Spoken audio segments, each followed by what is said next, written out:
It is so lovely to meet you, Anna. I adored this film.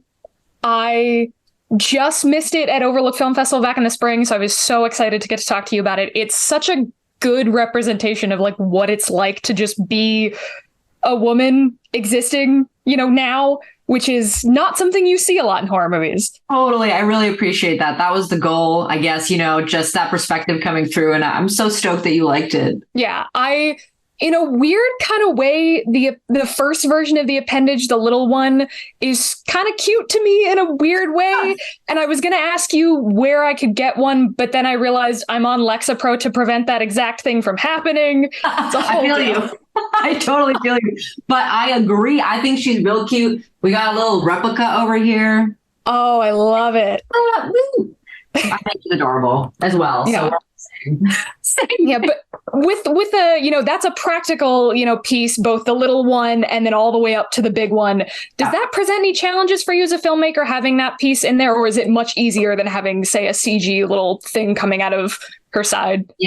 Both have their own challenges. Practical effects, I would say, definitely present a time challenge on set, and also just pre-production challenges in a way where it's like, no, we can't fix it in post. So we got to fix it in pre-production, and we have to rehearse it and make time for that and make sure it's okay. And, one of our stages, I think it's stage 2, had 6 puppeteers, as well as someone doing the voice, as well as somebody like controlling the eyebrows. And, it is no joke. It is serious business. But to me, it's really, really worth it because the effect of it is so visceral.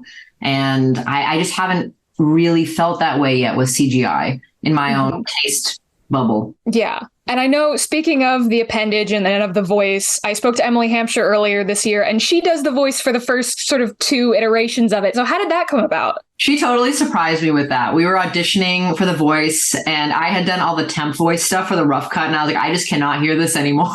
Like, please, let's just get someone else in here. And Emily, I was like looking through the auditions, and then I was like, Emily Hampshire, like, what is she doing in here? Like, what is going on? And then I played it, and it was unbelievable. And it was really, really cool.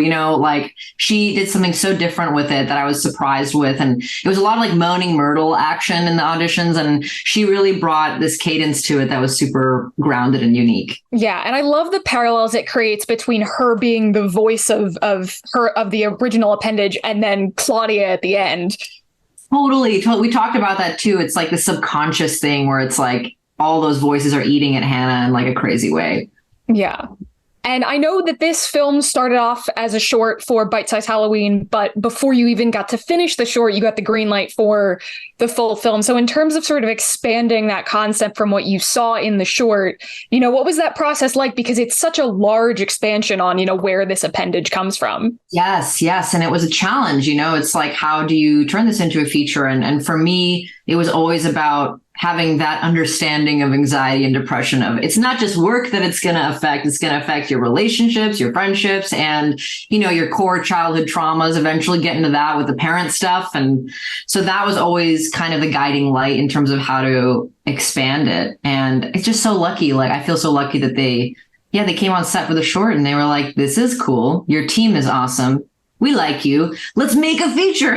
And it was really cool in the sense too, that it was so fast that I didn't really get to edit myself too much.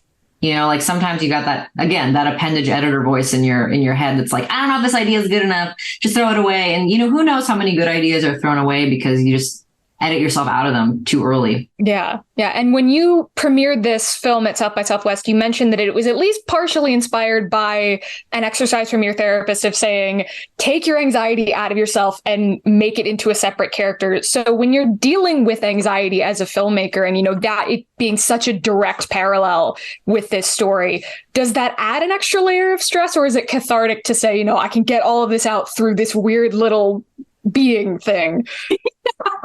I think it's both. I think the level of how it's not autobiographical. Like, obviously I don't have an appendage, but it's emotionally very personal. And I think it is both stressful and cathartic. And I do think that my favorite movies, you can sense that in the film where you're like, okay, this filmmaker is like going through a thing. I can feel it.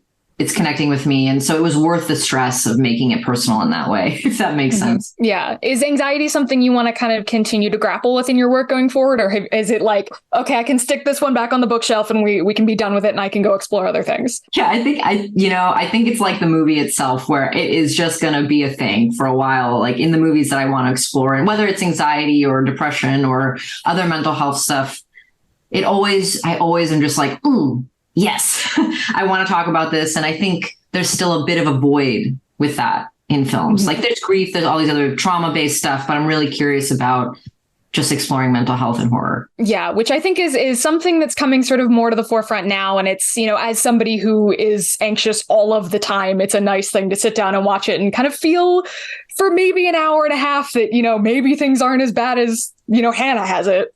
Totally. And it's like, oh, we can like talk about this. Like, it's okay to talk about this. And I'm sure, it's fun to go to screenings and we've had 2 screenings and people walk out and they're like, I actually have anxiety too. And I was like, yes, we all do. It's okay. And you mentioned the sort of ending of the film, and I'm dying to talk about it because it kind of caught me off guard. And I interpreted it as Hannah kind of finally learning to take care of her mental health and, be gentle with it.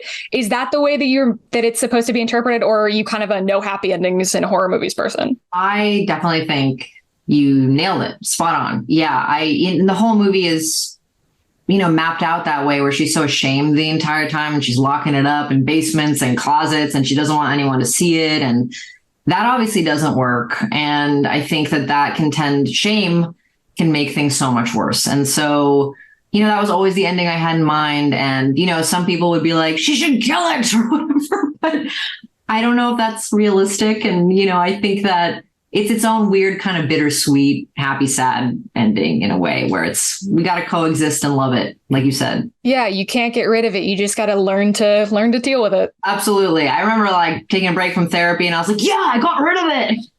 I like came back and my therapist was like, dude, no, like you can't get rid of it. You just have to have tools to deal with it and coexist with it and learn. Exactly. Yeah. Yeah. So one last question for you. I love like learning about the horror movies that have influenced people. So were there any that were particular inspirations for this film? Absolutely. The Fly, Cronenberg's The Fly was a big one. I think that might be one of my favorite horror movies ever. And Julia Ducournau's Raw. We watched that while we were shooting. Black Swan. I think that was like Hannah's movie in her head that she was having. You know what I mean? So that was a big character one for her. And, I watched After Hours, the Scorsese After Hours while we were shooting, which is not a horror movie, but it is kind of that like absurdist spiral of things going wrong that I think kind of bled into the movie. Yeah, because it does feel a little bit like an absurdist fairy tale. Like I was trying to describe this movie to my family and they're like, and you liked that? And I was like, yes, of course, because it does. As absurd as it is, existing as a woman in the world is absurd. So absurd. It's so absurd. And even like the thoughts that we have, it's like when you take a step back, you're like, that was, wow, okay. Like that was a thing. That's crazy and funny and wild. Yeah. Awesome. Well, thank you so much for talking with me today. This has been a wonderful conversation. I'm so glad we finally met like face to face. Yeah. Great. Thank you for having me. Thank you.